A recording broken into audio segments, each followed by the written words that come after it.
I felt real good that I had told my story, and I just hoped that it touched someone and made a difference in their lives.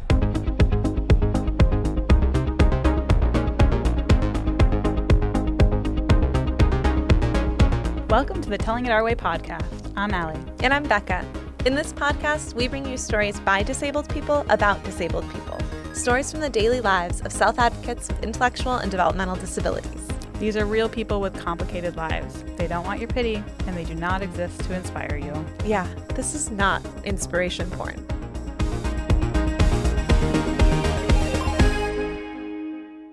Hello, everyone. This is just Becca here today to introduce you to what's going to be a very special episode of Telling It Our Way. First things first, I want to share some really exciting news with all of our listeners. We want you all to know that Telling It Our Way is now an award-winning podcast. We received the 2024 Toledo Press Club Touchstone Award winner for podcasting.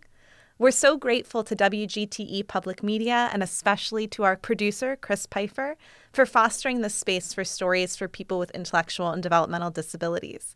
Stories that we don't think get heard enough and now have a space here. And thank you to the Toledo Press Club and to all of you, our listeners. And of course, thank you to everyone who has shared their stories for the show. It literally would not be possible without you. We are so proud of the work that we do here, and we cannot wait to bring you more.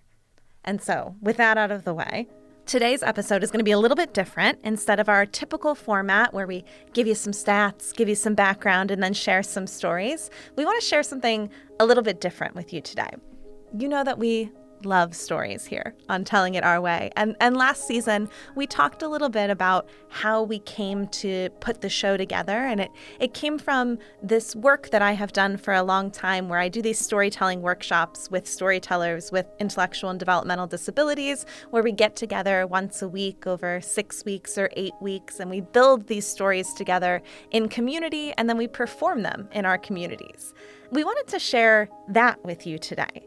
You know, when we do the podcast, we come into the studio, we record these stories, and then we send them out into the ether.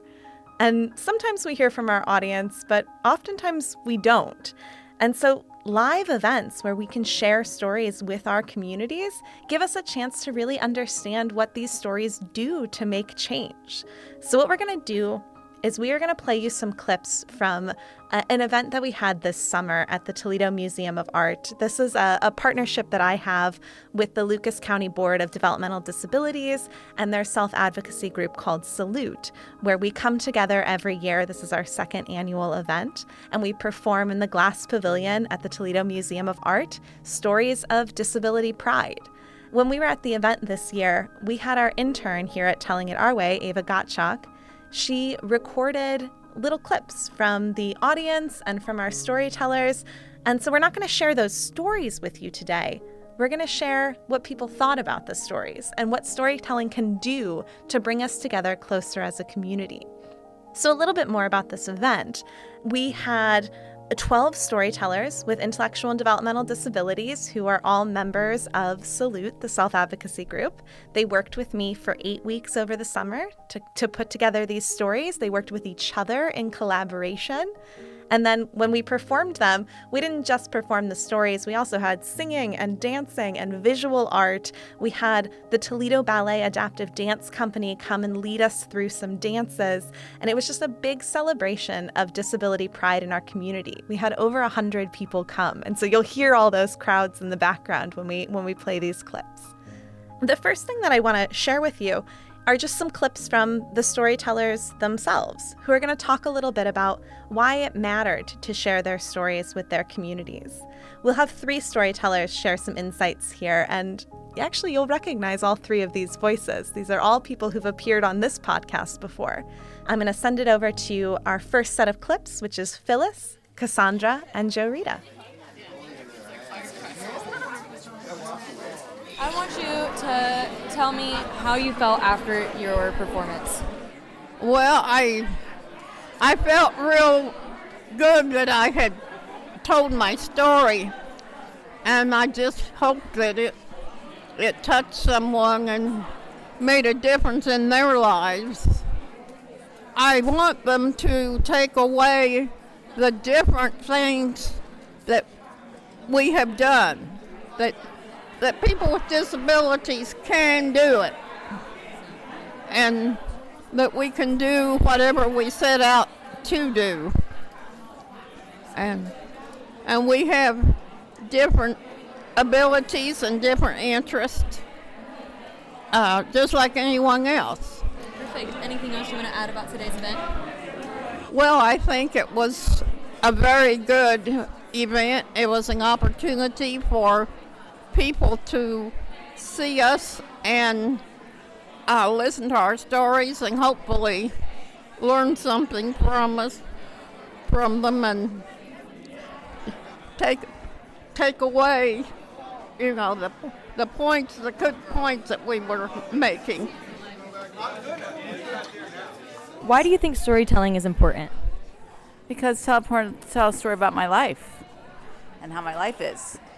What do you think you'll take away from this event and from telling your story?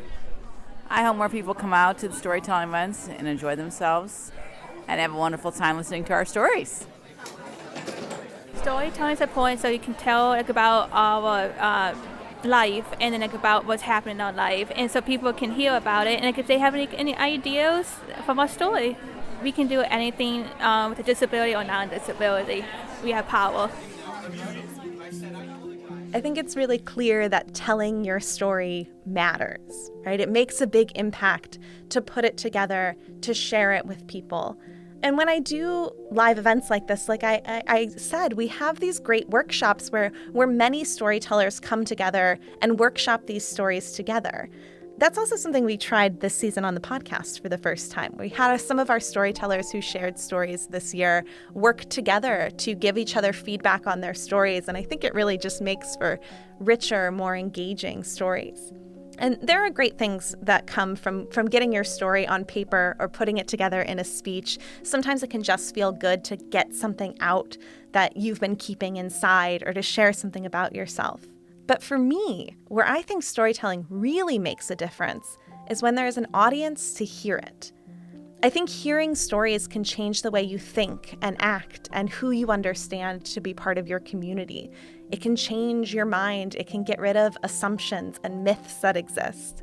Stories bring us together. They surprise us. They make us think. The second set of clips that I want to play for you are from our audience members. These are people who heard these stories and are going to share a little bit about what they're taking away from that experience. And so the audiences at this event were friends or relatives. Sometimes it were guests from disability service providers or just members of the general public who wandered into the museum that day. And you'll hear everyone takes away something a little bit different. In this next clip, you'll hear from a couple of different people. You'll hear from Jada, an audience member who chose not to share their name, from Janice, from Maurice, from Kiama, and from Jeff. Why did you come out today? I came out today just to kind of learn a little bit more about the participants that's part of the program.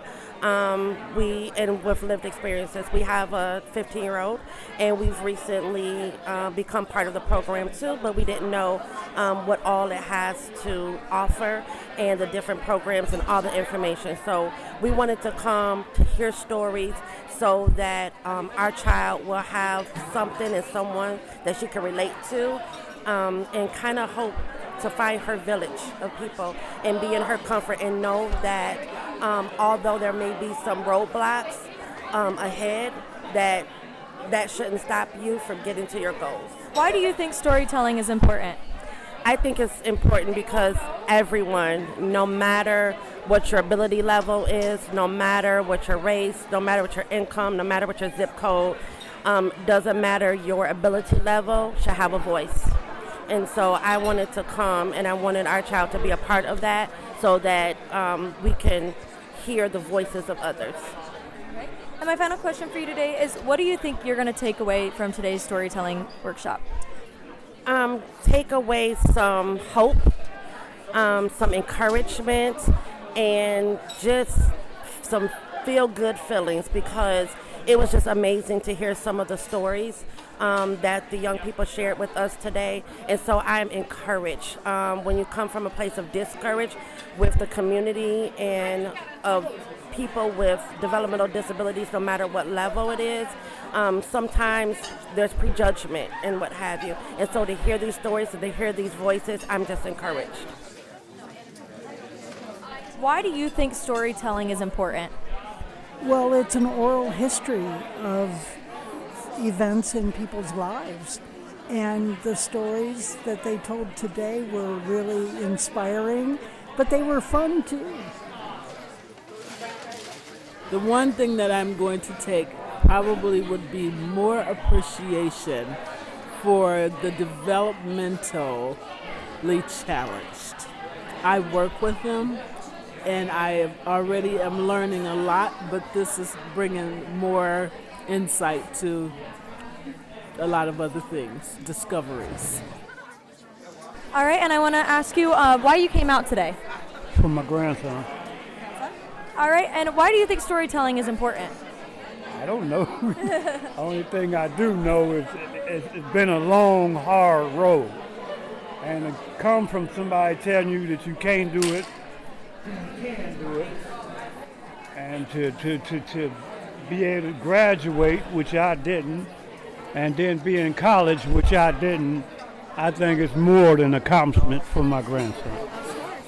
Why do you think storytelling is important? I think it's important because our story, it sort of makes up who we are, and so if you meet somebody with a similar story, you can always work to advocate for them as well, help them, and you create friendships through stories, so that's why I think it's important. What do you think you'll take away from today's storytelling workshop? There's a whole lot more stories to be told, I think this is a great opportunity that occurs, especially every year here. Came last year, came this year, probably come again next year. And, it's just great to learn more about the community. Like I said, I think that sharing our stories matters because it makes a difference in who hears them, right? It can really change perceptions, especially when we're talking about intellectual and developmental disability, where there are so many stereotypes and myths and so much stigma that has lasted for many, many years. And I think, or I'd like to think, that this show and some of these storytelling events that we do helps to change that a little bit, to change people's perceptions and bring us all closer in community. And I really think those audience clips helped us to hear that. Like I mentioned, we wouldn't have any of these clips if it wasn't for our marvelous intern, Ava Gottschalk. As a final treat, to close out this episode, I just want to highlight our fabulous intern, Ava. And so she and I, a couple of weeks ago, recorded a little bit of an interview. And so I want to share that with you now. Once a season, we give you a little behind-the-scenes treat here at Telling It Our Way. And so here we have someone whose name you have heard on every episode this season, but who you haven't gotten to meet yet. So we're going to do just a little in-house interview with our intern, Ava. Okay, I'm excited. I'm like giddy. So Ava, if you want to start by just introducing yourself and maybe telling us a little bit about what you've done for us here at Telling It Our Way. Okay, so my name is Ava Gottschalk. I'm a junior at the University of Toledo, which is insane for me to say now because I feel like I was a freshman just yesterday. I major in health sciences with a pre-occupational therapy track, and I'm a minor in health humanities, which is where I got the opportunity for this internship through my minor. So I'm also involved on campus in 2 orgs. I'm involved in AOPI, which is a sorority on campus. I'm the vice president of recruitment for them. And then I'm also involved in the Pay It Forward Toledo organization, which is a service-based organization where we basically just do service stuff, philanthropy. We partner up with other orgs on campus and give back to the community. So not busy at all. So you were like, I need something to fill my time. Definitely needed some. Definitely for the summer because I'm just home all the time and that gets boring. So can you tell us a little bit about what you've done for us in the last, I guess it's been probably 4 or 5 months now that you've been with us? Yeah, so basically this summer what I did was I took on tasks, like I created us a social media. I created us an Instagram and a TikTok, which was really fun. Which I do not even know how to log into. So anything that you've seen from us on social media, that's all Ava. You can applaud her for that. Yeah, I take pride in social media. It's one of my favorite pastimes is doing that. I did research, interviewing, transcribing messages, outreach, and recruitment, a lot of other things that I just keep forgetting about. Yeah, so you have really been on kind of all of the different parts of the show. So not just our social media presence, but you are a huge part in doing a lot of the script writing and background research. So all of the episodes that you have heard so far this season, Ava has been a huge part in getting all those research, those statistics that we all know and love on the show. Ava was a huge part of putting all that together. And then the other thing that you were able to do, so this interview is going inside of the episode where we share about the storytelling event. And so can you tell us a little bit about what you did for that? Yeah, so basically I showed up at the art museum and then you handed me this ginormous like portable recorder. And afterwards I interviewed some of the storytellers and some of the community that was there and asked them like their thoughts and what they thought about it and what they hoped that this did for their community. So had you had any experience doing anything like that before? No. What was that like for you? It was fun. I felt like a grown-up. I don't know. I feel like now as a junior in college, I didn't feel very like grown, but that kind of made me feel like I'm doing something. I mean, I'm surprised to hear that in some ways because I think that when all the work that I have done with you, you have been so professional the entire time. And so to hear that you feel like you're an adult now because you've done those things, you came in with that, I think, already. Maybe a little bit. I don't know. And then the other thing that you helped us with is you helped do some story development. So we've talked a little bit about what our process on the show is like in past episodes, but all of the storytellers who come on the show, we do some pretty intensive work to help develop those stories. And you got a chance to do that with 6 different storytellers this season. Can you talk about that a little bit? Yeah, so basically it was very interesting and it was really fun to hear from everybody and to watch those stories develop into the episode that they became. My favorite was definitely Tom's episode on benefits. I definitely loved hearing what he had to say and his take on everything and how he navigates it. I definitely had a lot of questions for him and it was great to like hear his response because I think it really developed the story and answered a lot of listeners' questions that they might have had when listening to his story. So I thought that was really fun and interesting to do. Yeah, and just as a reminder for our listeners, what that story development often looks like is a storyteller will share their ideas for the story, and then we will record that conversation and just ask some questions to kind of further develop that story, which then becomes the script. And so that was your role, is really digging into those meaty questions to get that full story, which that's been my favorite episode this season too. So I really thank you for doing that. It was also my favorite to date. So what made you want to intern with us to begin with? That's my beefy answer. I got a lot on that one. So last semester I picked up my minor in health humanities after one of my professors passed around flyers for the minor, and then she had mentioned to me after I had picked it up that there was an internship opportunity, and I was like, you know what, this will be great for personal development and it would look really good on a resume in the future. So I was like, you know what, let's go for it. So I sat down with her and I talked with her about it, and it really intrigued me, and my roommates convinced me to apply, and so did my parents.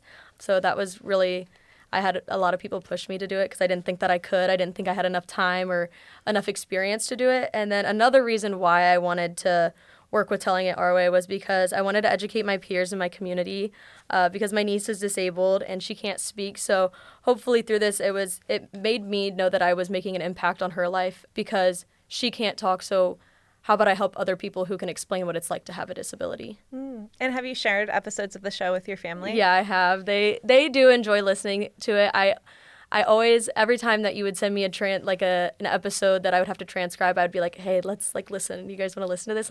I would get a few minutes into it and I'd be like, hey, wait, this one's really interesting. You should listen. And so we would sit down and we would watch it or listen to it together. Oh, that's lovely. Yeah, it was really fun. So what are some of the things that you learned during your time as an intern with us? Yeah, a lot I did. It gave me knowledge about different disabilities. I was also able to expand my speaking skills, and when I was interviewing people, I was able to ask questions in a more formal way, as well as come up with questions on the spot and answer questions for people on the spot. I found research for episodes and found different resources and information, as well as finding different resources for people with disabilities that they might not know about. So if anybody ever comes to me with a question, I'm always able to redirect them somewhere, which is, I think, a big thing now. Yeah, that's huge. like, I just think that now I'm able to educate my peers. I was able to educate the Panhellenic community, and I helped one of my very close friends, who is the Director of Diversity, Equity, and Inclusion for Panhell, create an Instagram post for Disability Pride Month, and they highlighted different members of the Panhellenic community that might have a disability, whether it's learning or not learning disability, and to show that we're not the stereotypical sorority girls. Look at you go, Ava. That one was like, I emailed you afterwards saying like, thank you so much for like giving me this opportunity. That's because I was able to like expand on that. Well, we have been so grateful to have you. I mean, honestly, the contributions you've made have been huge. And like we said, across the board, from everything from ideation all the way through getting the episodes out, you've had your hands in everything.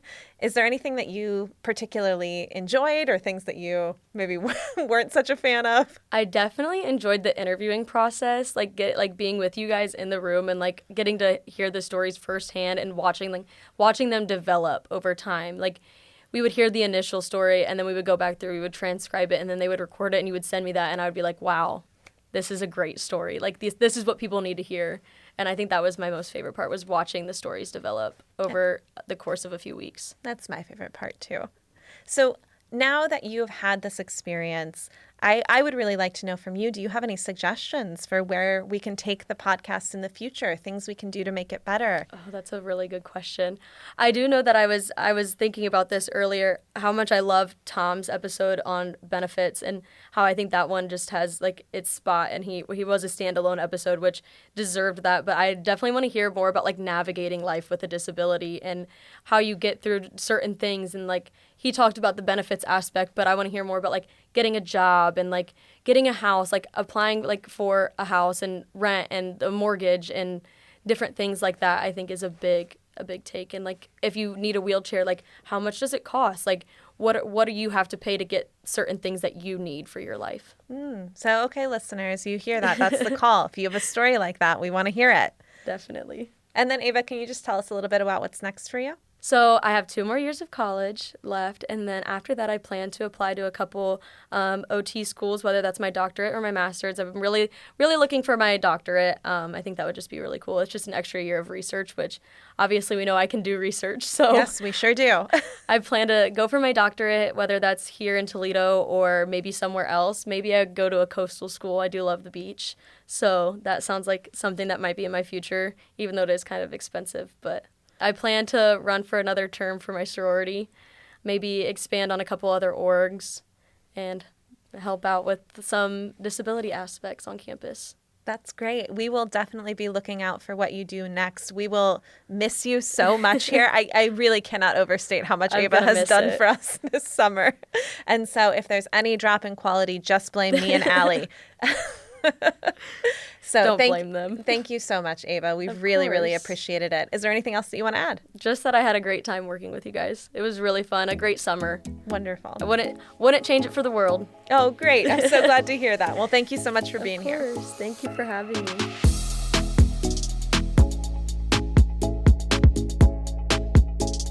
All right, so thank you to Ava for all that you have done for us at Telling It Our Way. We are so grateful for the time you spent with us. Before we end, I want to thank everyone who spoke to us for this episode. I also want to thank the Toledo Museum of Art and the Lucas County Board of DD who helped sponsor that event that we shared for this episode, as well as our associate producer, Connor Smenner, our intern, Ava Gottschalk, and our Telling It Our Way advisory board members, Jo Rita Fox, Quinn Thomas, and Gavin Daly. Special thanks to WGTE and our producer, Chris Pfeiffer. And to access transcripts for this show and any other show notes, please visit wgte.org/ourway. I'm Becca Monteleone, and you've been listening to Telling It Our Way.